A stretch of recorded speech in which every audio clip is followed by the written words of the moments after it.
कवचं ध्यानम् उदयाचलमागत्य वेदरूपमनामयं तुष्टावपरया भक्ता वालखिल्यादिभिर्वृतं देवसुरैः सदा वन्द्यं ग्रहैश्च परिवेष्टितं ध्यायन् स्तवन् पठन् नाम यः सूर्यकवचं सदा।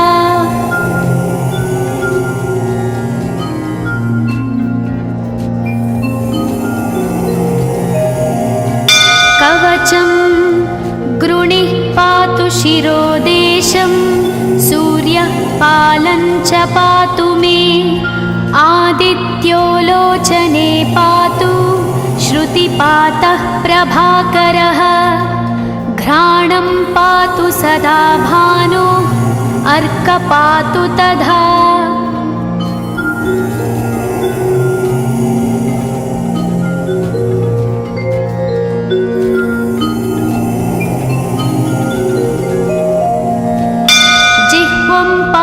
जगन्नाथः कण्ठं पातु विभावसु स्कन्धौ ग्रहपतिः पातु भुजौ पातु प्रभाकरः आहस्करः पातु हस्तौ हृदयं पातु भानुमान्।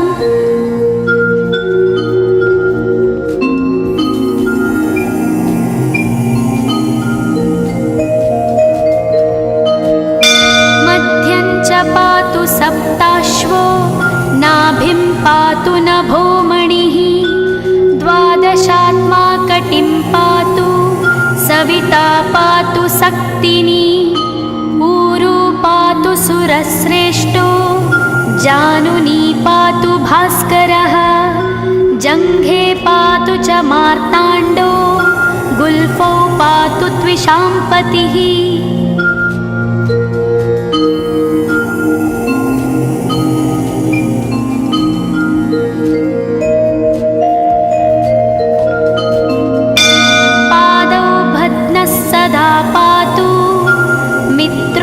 सकलं वपुः वेदत्रयात्मकस्वामिन् नारायण जगत्पते आयतयामं तं कञ्ची द्वेदरूपः प्रभाकरः स्तोत्रेणानेन सन्तुष्टो वालखिल्यादिभिर्वृतः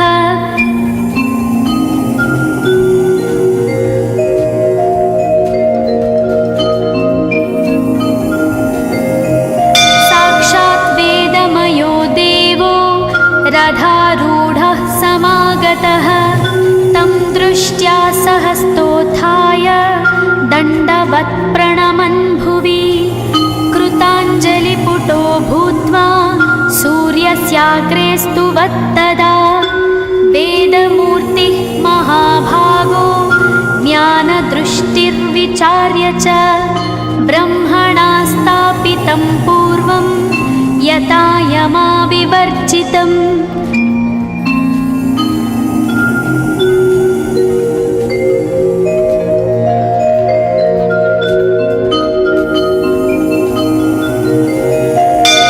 सत्त्वप्रधानं शुक्लाख्यं वेदरूपमनामयं शब्दब्रह्ममयं वेदं सत्कर्म ब्रह्मवाचकम् मुनिमध्यापयामास प्रथमं सविता स्वयं तेन प्रथमदत्तेन वेदेन परमेश्वरः यज्ञवल्क्यो मुनिश्रेष्ठः कृतकृत्यो भवत्तदा।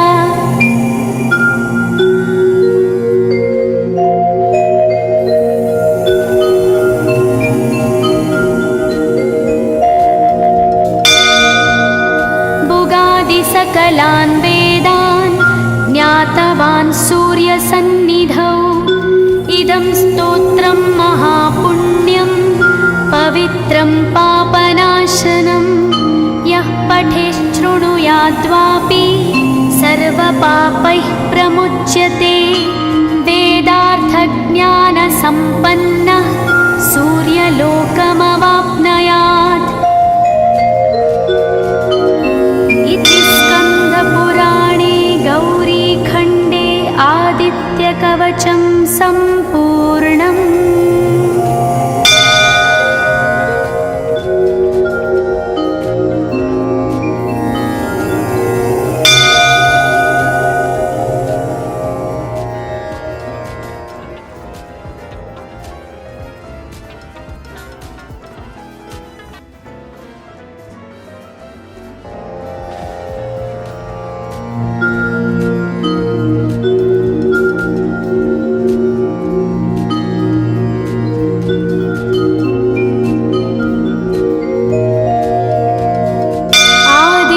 सूर्यकवचं ध्यानम् उदयाचलमागत्य वेदरूपमनामयं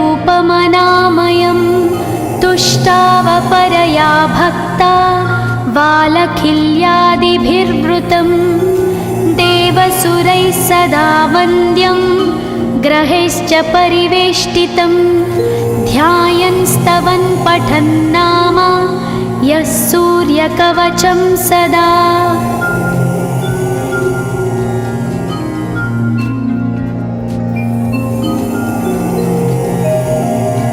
कवचं गृणिः पातु शिरोदेशं सूर्यः पालं च पातु मे आदित्यो लोचने पातु श्रुतिपातः प्रभाकरः घ्राणं पातु सदा भानो अर्कपातु तथा।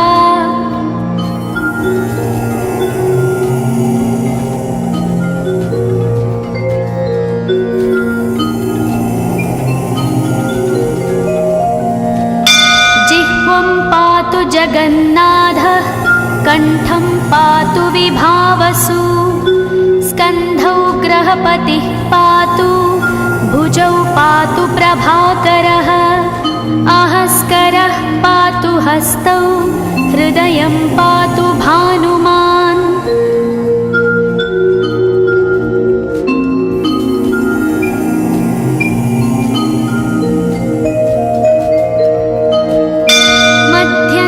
पातु सप्ताश्वो नाभिं पातु नभोमणिः द्वादशात्मा कटिं पातु सविता पातु सक्तिनी ऊरू पातु सुरश्रेष्ठो जानुनी पातु भास्करः जङ्घे पातु च मार्ताण्डो गुल्फौ पातु त्विषाम्पतिः।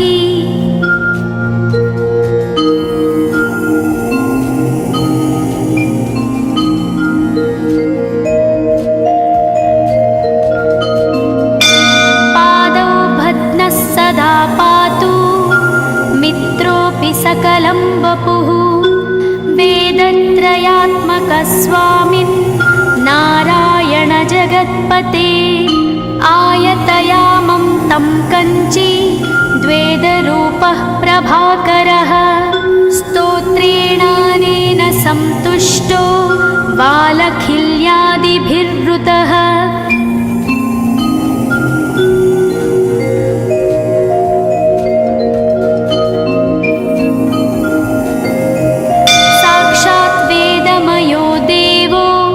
रथारूढः समागतः तं दृष्ट्या सहस्तोत्थाय दण्डवत् प्रणमन् भुवि कृताञ्जलिपुटो भूत्वा सूर्यस्याग्रे स्तुवत्तदा वेदमूर्तिः महाभागो ज्ञानदृष्टिर्विचार्य च ब्रह्मणा स्थापितं पूर्वं यथा यमाविवर्जितम्।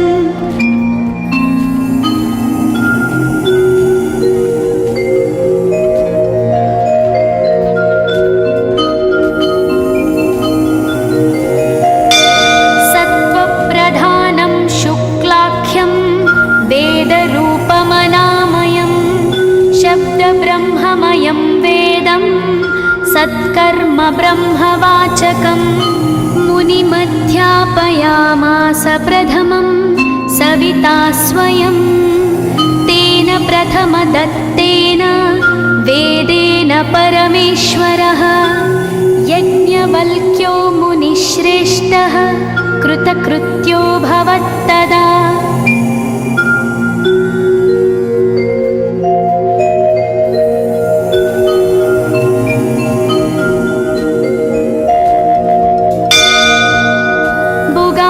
सकलान् वेदान् ज्ञातवान् सूर्यसन्निधौ इदं स्तोत्रं महापुण्यं पवित्रं पापनाशनं यः पठेच्छृणुयाद्वापि सर्वपापैः प्रमुच्यते वेदार्थज्ञानसम्पन्नः सूर्यलोकमवाप्नुयात्।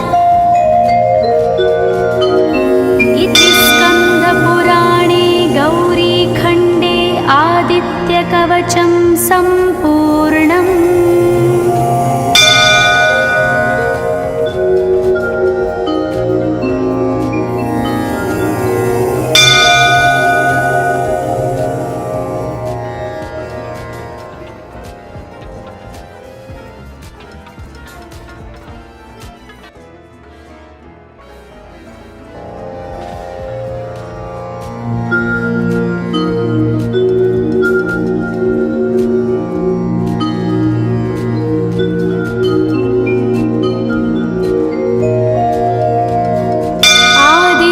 कवचं ध्यानम् उदयाचलमागत्य वेदरूपमनामयं तुष्टावपरया भक्ता वालखिल्यादिभिर्वृतं देवसुरैः सदा वन्द्यं ग्रहैश्च परिवेष्टितं ध्यायन् स्तवन् पठन् नाम यः सूर्यकवचं सदा।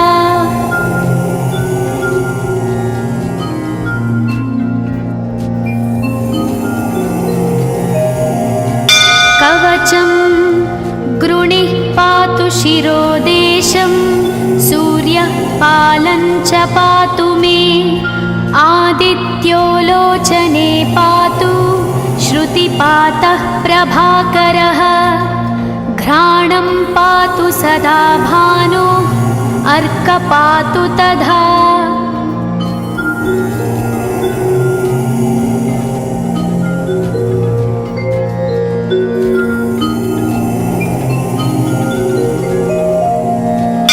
जिह्वं पातु जगन्नाथः कण्ठं पातु विभावसु स्कन्धौ ग्रहपतिः पातु भुजौ पातु प्रभाकरः अहस्करः पातु हस्तौ हृदयं पातु भानुमान्।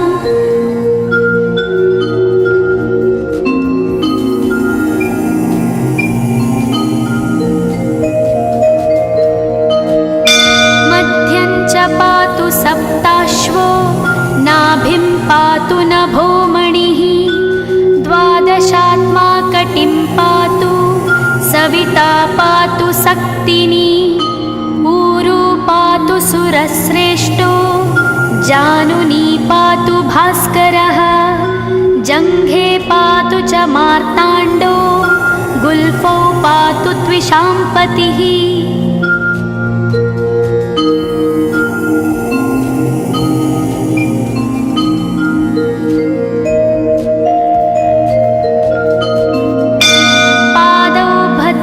सदा पातु मित्रोऽपि सकलं वपुः वेदत्रयात्मकस्वामिन् नारायण जगत्पते आयतयामं तं कञ्ची द्वेदरूपः प्रभाकरः स्तोत्रेणानेन सन्तुष्टो वालखिल्यादिभिर्वृतः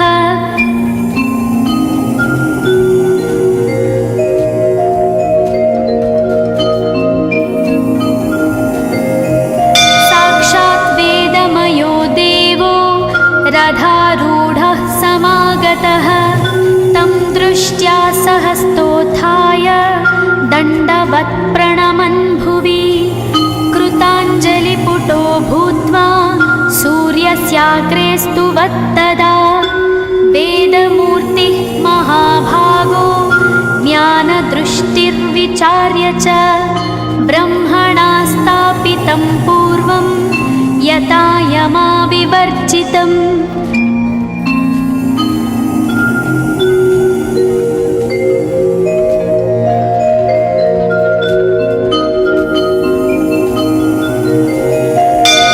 सत्त्वप्रधानं शुक्लाख्यं वेदरूपमनामयं शब्दब्रह्ममयं वेदं सत्कर्म ब्रह्मवाचकम् मुनिमध्यापयामास प्रथमं सविता स्वयं तेन प्रथमदत्तेन वेदेन परमेश्वरः यज्ञवल्क्यो मुनिश्रेष्ठः कृतकृत्यो भवत्तदा।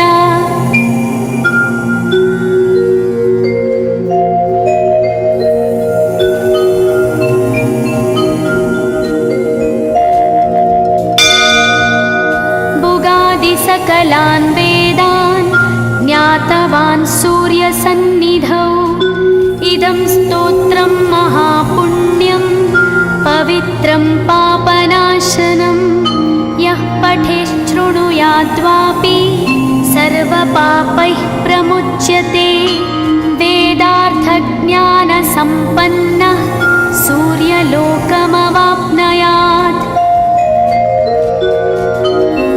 इति स्कन्दपुराणे गौरीखण्डे आदित्यकवचं सम्पूर्णम्।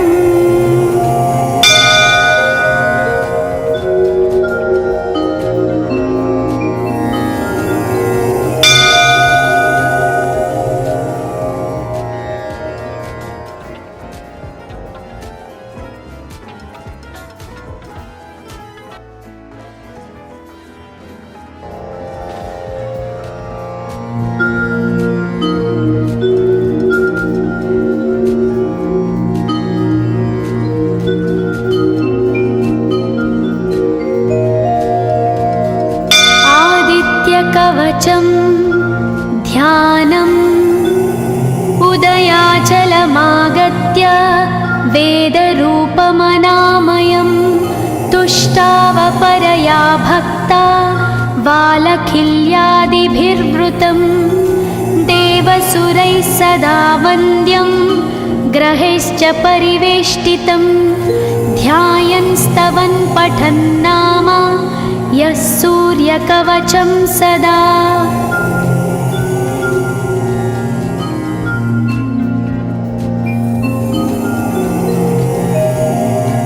कवचं गृणिः पातु शिरोदेशं सूर्यः पालं च पातु मे आदित्यो लोचने पातु श्रुतिपातः प्रभाकरः घ्राणं पातु सदा भानो अर्क पातु तथा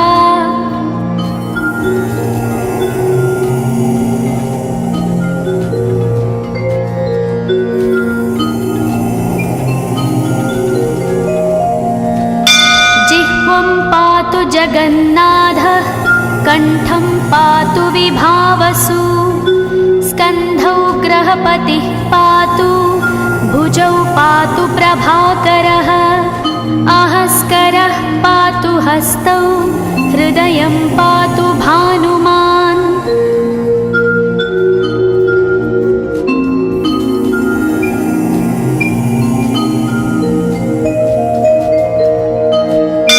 मध्यं च पातु सप्ताश्वो नाभिं पातु नभोमणिः द्वादशात्मा कटिं पातु सविता पातु सक्तिनी ऊरू पातु सुरश्रेष्ठो जानुनी पातु भास्करः जङ्घे पातु च मार्ताण्डो गुल्फौ पातु त्विषाम्पतिः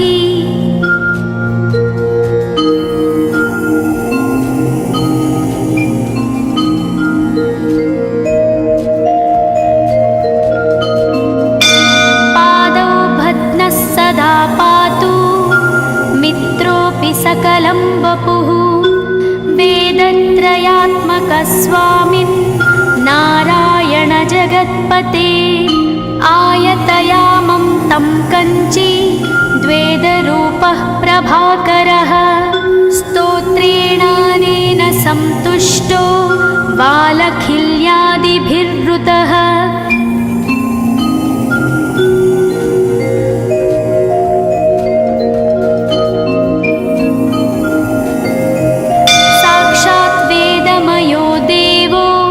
रथारूढः समागतः तं दृष्ट्या सहस्तोत्थाय दण्डवत् प्रणमन् भुवि कृताञ्जलिपुटो भूत्वा सूर्यस्याग्रे स्तुवत्तदा वेदमूर्तिः महाभागो ज्ञानदृष्टिर्विचार्य च ब्रह्मणा स्थापितं पूर्वं यथा यमाविवर्जितम्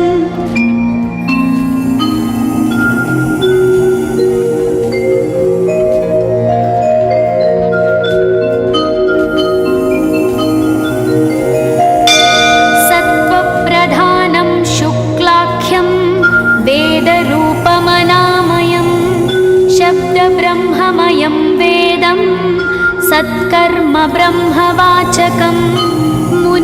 संध्यापयामास प्रथमं सविता स्वयं तेन प्रथमदत्तेन वेदेन परमेश्वरः यज्ञवल्क्यो मुनिश्रेष्ठः कृतकृत्यो भवत्तदा।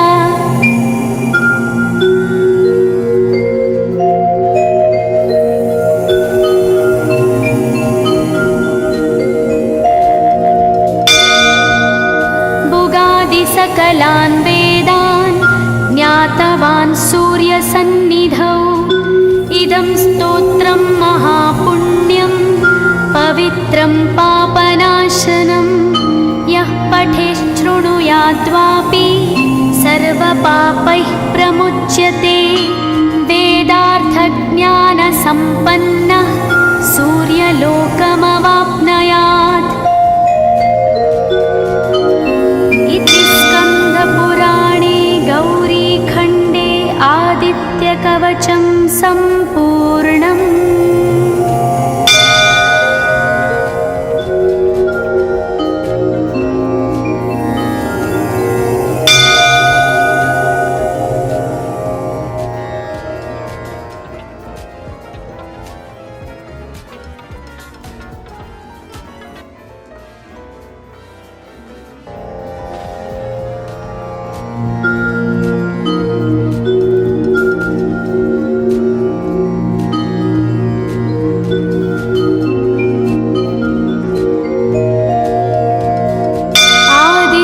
कवचं ध्यानम् उदयाचलमागत्य वेदरूपमनामयं तुष्टावपरया भक्ता वालखिल्यादिभिर्वृतं देवसुरैः सदा वन्द्यं ग्रहैश्च परिवेष्टितं ध्यायन् स्तवन् पठन् नाम यः सूर्यकवचं सदा।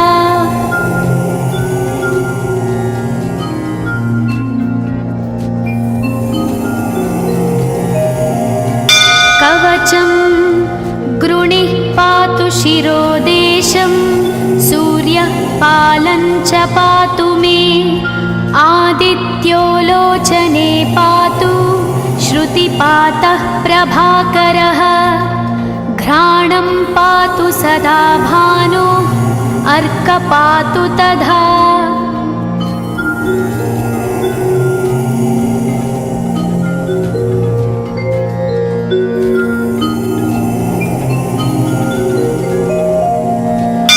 जिह्वं पातु जगन्नाथः कण्ठं पातु विभावसु स्कन्धौ ग्रहपतिः पातु भुजौ पातु प्रभाकरः अहस्करः पातु हस्तौ हृदयं पातु भानुमान्।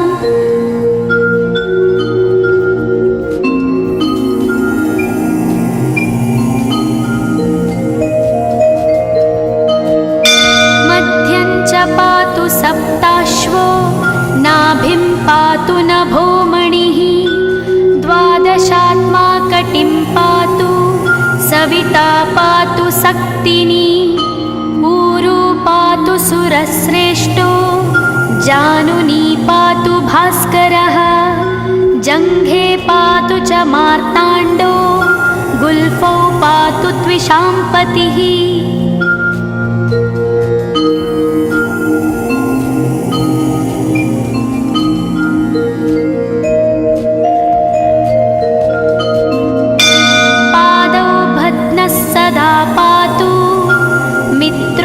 सकलं वपुः वेदत्रयात्मकस्वामिन् नारायण जगत्पते आयतयामं तं कञ्ची द्वेदरूपः प्रभाकरः स्तोत्रेणानेन सन्तुष्टो वालखिल्यादिभिर्वृतः।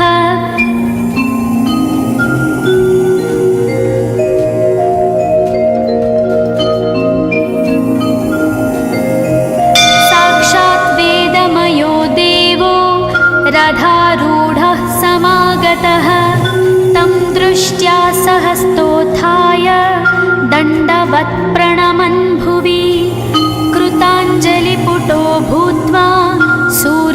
जाग्रेस्तु वत्तदा वेदमूर्तिः महाभागो ज्ञानदृष्टिर्विचार्य च ब्रह्मणा स्थापितं पूर्वं यथा यमाविवर्जितम्।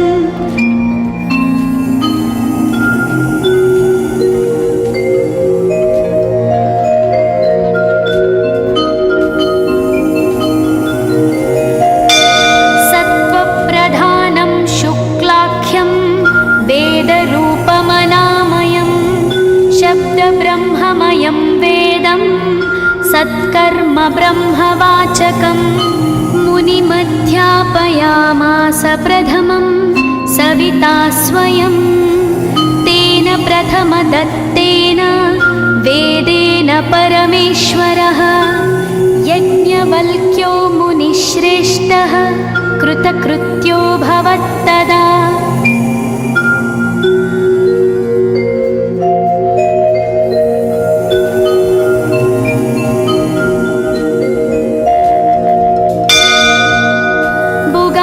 सकलान् वेदान् ज्ञातवान् सूर्यसन्निधौ इदं स्तोत्रं महापुण्यं पवित्रं पापनाशनं यः पठेच्छृणुयाद्वापि सर्वपापैः प्रमुच्यते।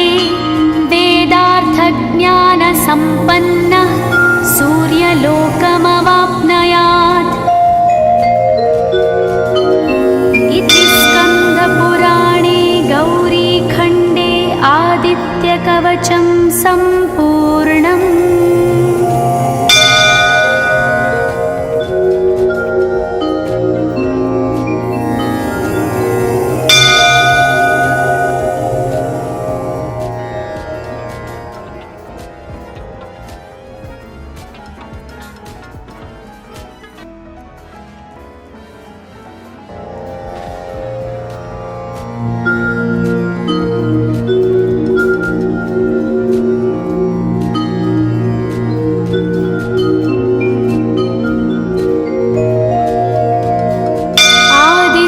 कवचं ध्यानम् उदयाचलमागत्य वेदरूपमनामयं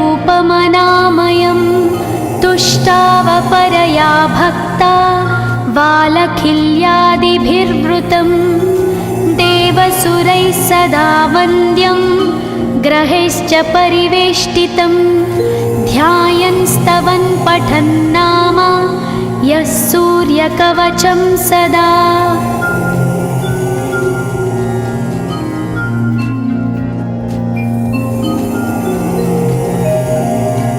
कवचं गृणिः पातु शिरोदेशं सूर्यः पालं च पातु मे आदित्यो लोचने पातु श्रुतिपातः प्रभाकरः घ्राणं पातु सदा भानो अर्क पातु तथा।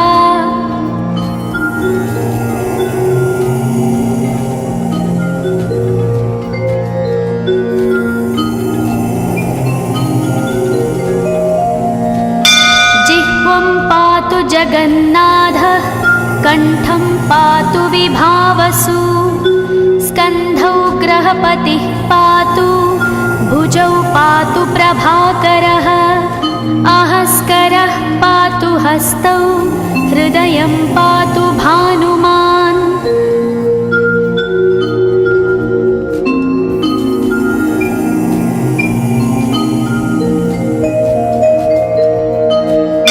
मध्यं च पातु सप्ताश्वो नाभिं पातु नभोमणिः द्वादशात्मा कटिं पातु सविता पातु सक्तिनी ऊरू पातु सुरश्रेष्ठो जानुनी पातु भास्करः जङ्घे पातु च मार्ताण्डो गुल्फौ पातु त्विषाम्पतिः।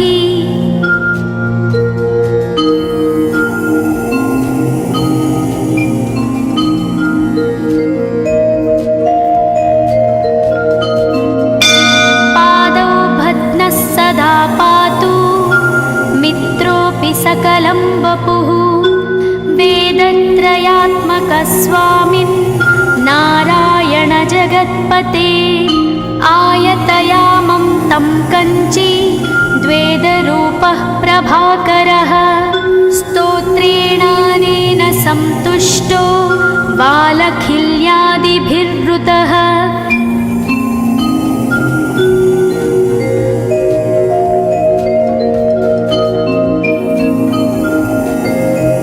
साक्षात् वेदमयो देवो रथारूढः समागतः तं दृष्ट्या सहस्तोत्थाय दण्डवत् प्रणमन् भुवि कृताञ्जलिपुटो भूत्वा सूर्यस्याग्रे स्तुवत्तदा वेदमूर्तिः महाभागो ज्ञानदृष्टिर्विचार्य च ब्रह्मणा स्थापितं पूर्वं यथा यमाविवर्जितम्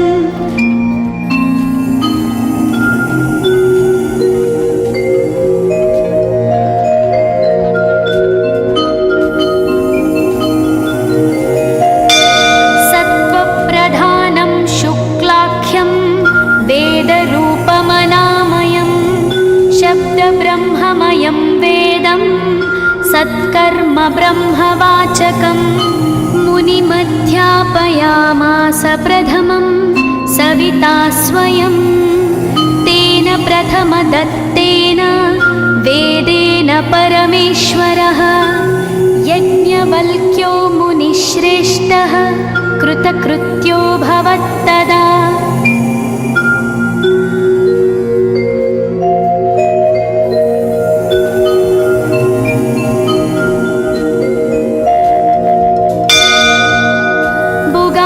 सकलान् वेदान् ज्ञातवान् सूर्यसन्निधौ इदं स्तोत्रं महापुण्यं पवित्रं पापनाशनं यः पठेच्छृणुयाद्वापि सर्वपापैः प्रमुच्यते वेदार्थज्ञानसम्पन्नः सूर्यलोकमवाप्नुयात्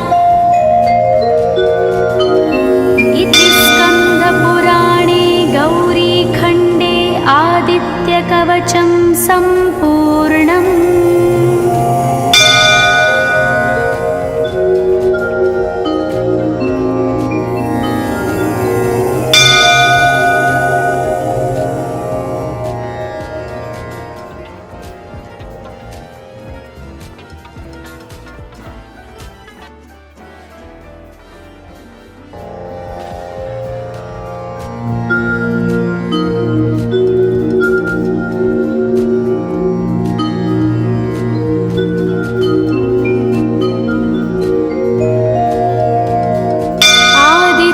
कवचं ध्यानम् उदयाचलमागत्य वेदरूपमनामयं तुष्टावपरया भक्ता वालखिल्यादिभिर्वृतं देवसुरैः सदा वन्द्यं ग्रहैश्च परिवेष्टितं ध्यायन् स्तवन् पठन् नाम यः सूर्यकवचं सदा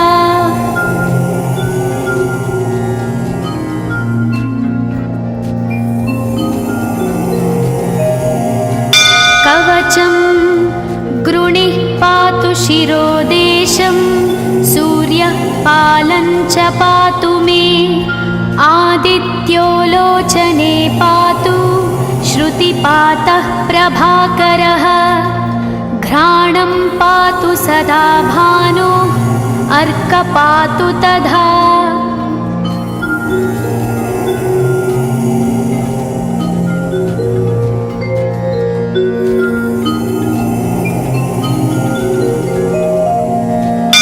जिह्वं पातु जगन्नाथः कण्ठं पातु विभावसु स्कन्धौ ग्रहपतिः पातु भुजौ पातु प्रभाकरः अहस्करः पातु हस्तौ हृदयं पातु भानुमान्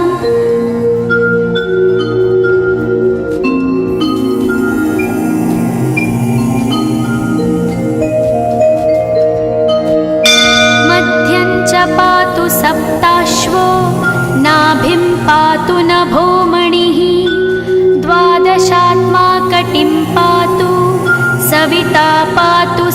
वर्तिनी ऊरू पातु सुरश्रेष्ठो जानुनी पातु भास्करः जङ्घे पातु च मार्ताण्डो गुल्फौ पातु त्विषाम्पतिः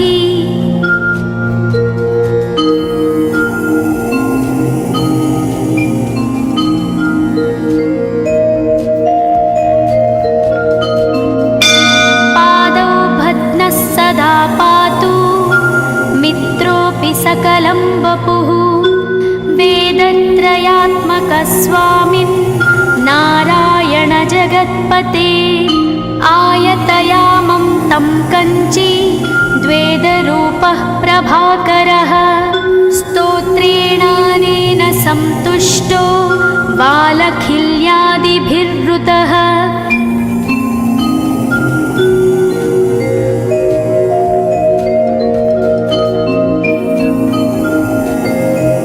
साक्षात् वेदमयो देवो रथारूढः समागतः तं दृष्ट्या सहस्तोत्थाय दण्डवत् प्रणमन् भुवि कृताञ्जलिपुटो भूत्वा सूर्यस्याग्रे स्तुवत्तदा वेदमूर्तिः महाभागो ज्ञानदृष्टिर्विचार्य च ब्रह्मणा स्थापितं पूर्वं यथा यमाविवर्जितम्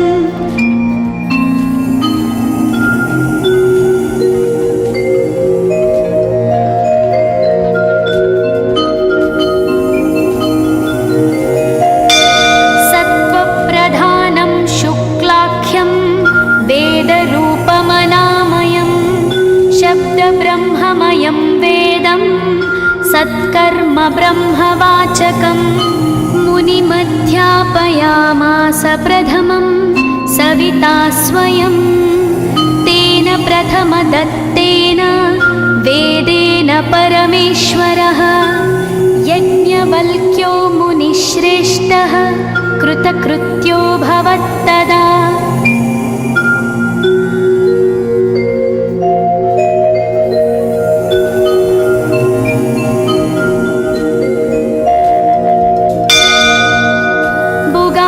सकलान् वेदान् ज्ञातवान् सूर्यसन्निधौ इदं स्तोत्रं महापुण्यं पवित्रं पापनाशनं यः पठेच्छृणुयाद्वापि सर्वपापैः प्रमुच्यते वेदार्थज्ञानसम्पन्नः सूर्यलोकमवाप्नुयात्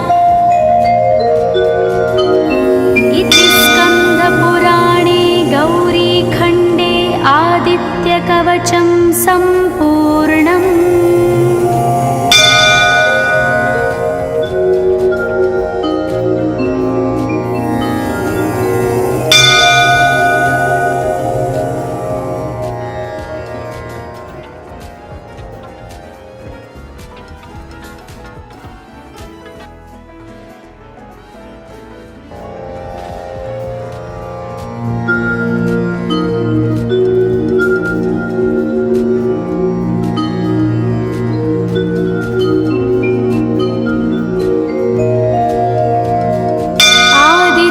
कवचं ध्यानम् उदयाचलमागत्य वेदरूपमनामयं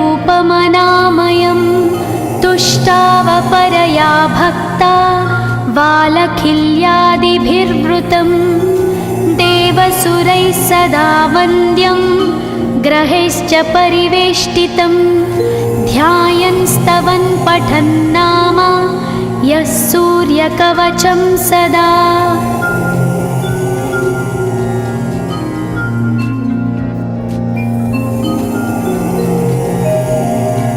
कवचं गृणिः पातु शिरोदेशं सूर्यः पालं च पातु मे आदित्यो लोचने पातु श्रुतिपातः प्रभाकरः घ्राणं पातु सदा भानो अर्कपातु तथा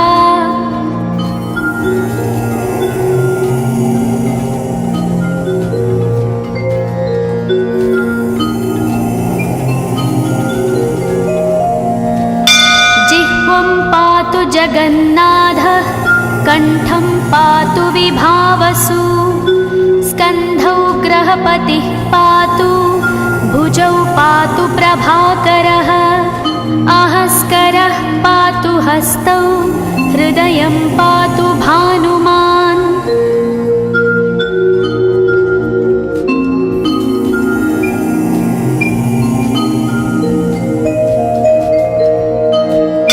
मध्यं च पातु सप्ताश्वो नाभिं पातु नभोमणिः द्वादशात्मा कटिं पातु सविता पातु सक्तिनी ऊरू पातु सुरश्रेष्ठो जानुनी पातु भास्करः जङ्घे पातु च मार्ताण्डो गुल्फौ पातु त्विषाम्पतिः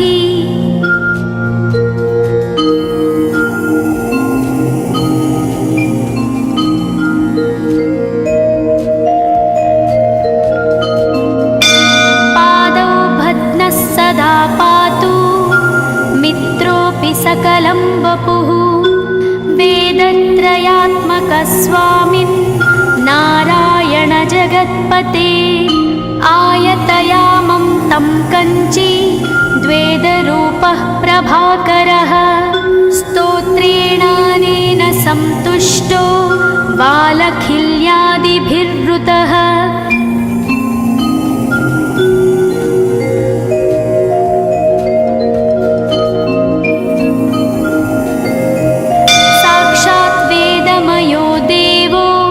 रथारूढः समागतः तं दृष्ट्या सहस्तोत्थाय दण्डवत् प्रणमन् भुवि कृताञ्जलिपुटो भूत्वा सूर्यस्याग्रे स्तुवत्तदा वेदमूर्तिः महाभागो ज्ञानदृष्टिर्विचार्य च ब्रह्मणा स्थापितं पूर्वं यथा यमाविवर्जितम्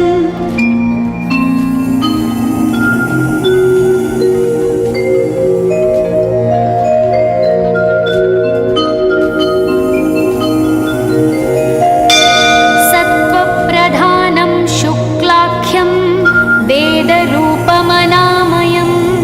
शब्दब्रह्ममयं वेदं सत्कर्म ब्रह्मवाचकम् मुनिमध्यापयामास प्रथमं सविता स्वयं तेन प्रथमदत्तेन वेदेन परमेश्वरः यज्ञवल्क्यो मुनिश्रेष्ठः कृतकृत्यो भवत्तदा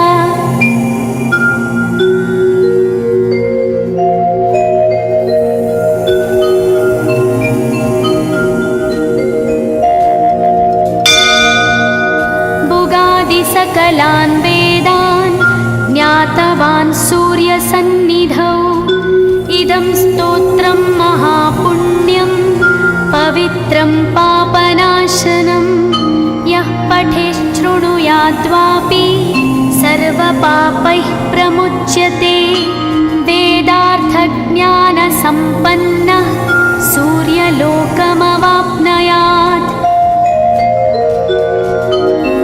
इति स्कन्दपुराणे गौरीखण्डे आदित्यकवचं सम्पूर्णम्।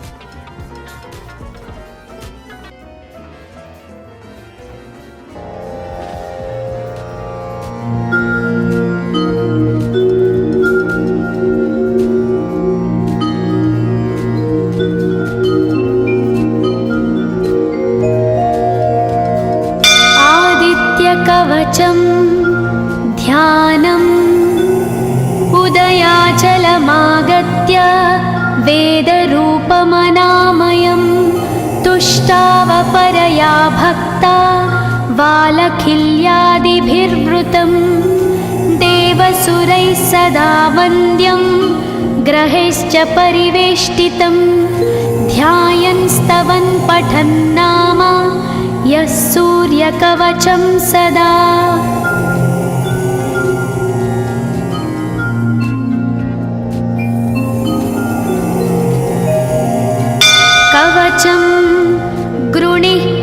पातु शिरोदेशं सूर्यः पालं च पातु मे आदित्यो लोचने पातु श्रुतिपातः प्रभाकरः घ्राणं पातु सदा भानो अर्क पातु तथा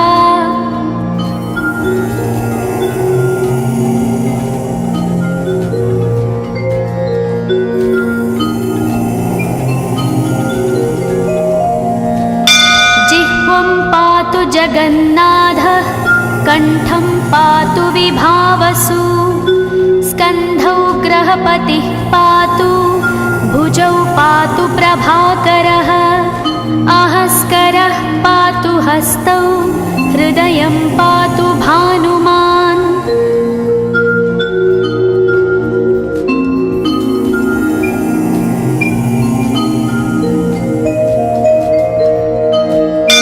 मध्यं च पातु सप्ताश्वो नाभिं पातु नभोमणिः द्वादशात्मा कटिं पातु सविता पातु सक्तिनी ऊरू पातु सुरश्रेष्ठो जानुनी पातु भास्करः जङ्घे पातु च मार्ताण्डो गुल्फौ पातु त्विषाम्पतिः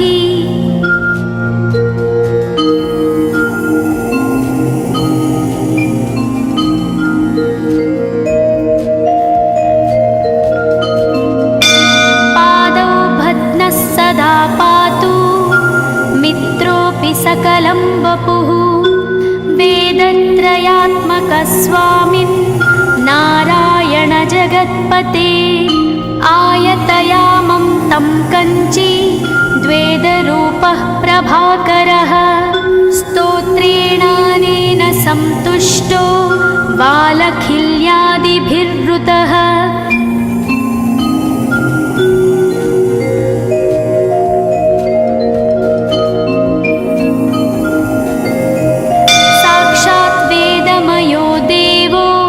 रथारूढः समागतः तं दृष्ट्या सहस्तोत्थाय दण्डवत् प्रणमन् भुवि कृताञ्जलिपुटो भूत्वा सूर्यस्याग्रे स्तुवत्तदा वेदमूर्तिः महाभागो ज्ञानदृष्टिर्विचार्य च ब्रह्मणा स्थापितं पूर्वं यथा यमाविवर्जितम्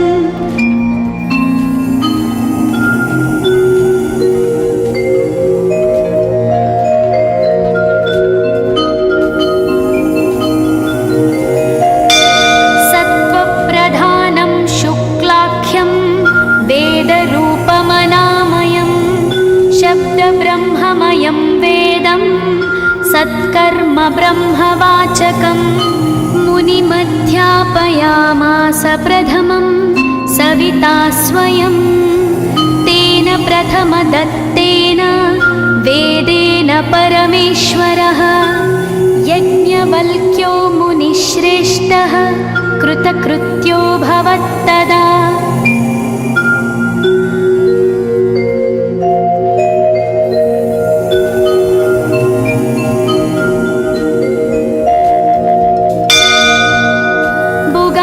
सकलान् वेदान् ज्ञातवान् सूर्यसन्निधौ इदं स्तोत्रं महापुण्यं पवित्रं पापनाशनं यः पठेच्छृणुयाद्वापि सर्वपापैः प्रमुच्यते वेदार्थज्ञानसम्पन्नः सूर्यलोकमवाप्नुयात् पुराणे गौरीखण्डे आदित्यकवचं सम्पूर्णम्।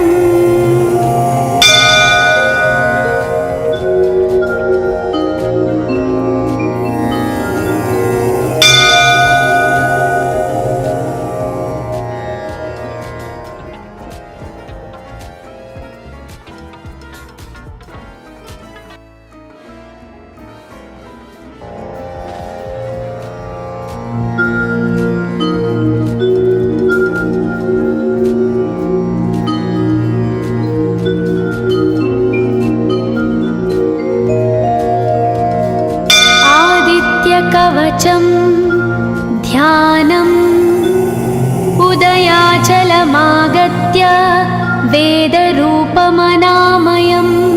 तुष्टावपरया भक्ता वालखिल्यादिभिर्वृतं देवसुरैः सदा वन्द्यं ग्रहैश्च परिवेष्टितं ध्यायन् स्तवन् पठन् नाम यः सूर्यकवचं सदा।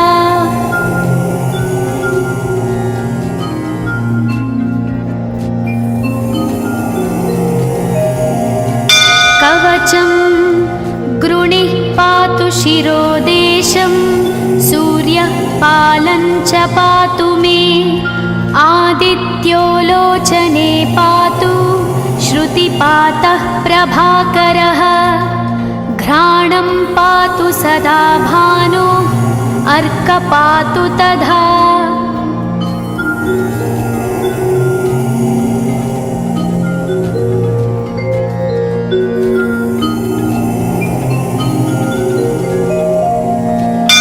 जिह्वं पातु जगन्नाथः कण्ठं पातु विभावसु स्कन्धौ ग्रहपतिः पातु भुजौ पातु प्रभाकरः अहस्करः पातु हस्तौ हृदयं पातु भानुमान्।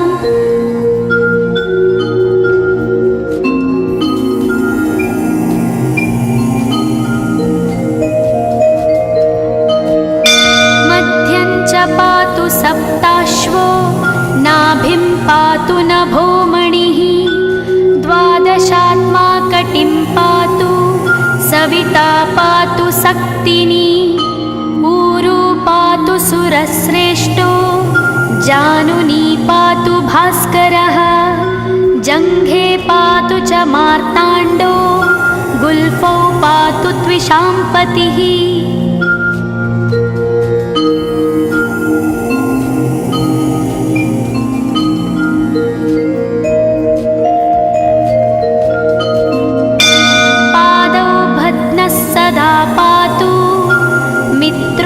सकलं वपुः वेदत्रयात्मकस्वामिन् नारायण जगत्पते आयतयामं तं कञ्ची द्वेदरूपः प्रभाकरः स्तोत्रेणानेन सन्तुष्टो वालखिल्यादिभिर्वृतः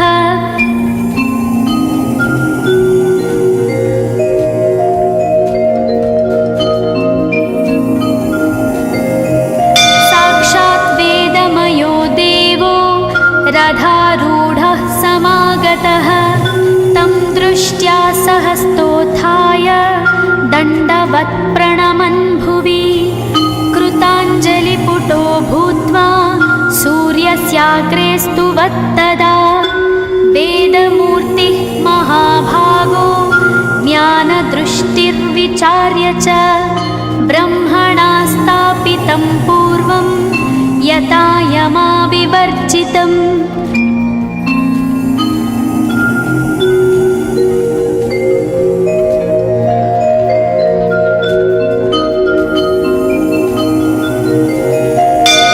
सत्त्वप्रधानं शुक्लाख्यं वेदरूपमनामयं शब्दब्रह्ममयं वेदं सत्कर्म ब्रह्मवाचकम् मुनिमध्यापयामास प्रथमं सविता स्वयं तेन प्रथमदत्तेन वेदेन परमेश्वरः यज्ञवल्क्यो मुनिश्रेष्ठः कृतकृत्यो भवत्तदा।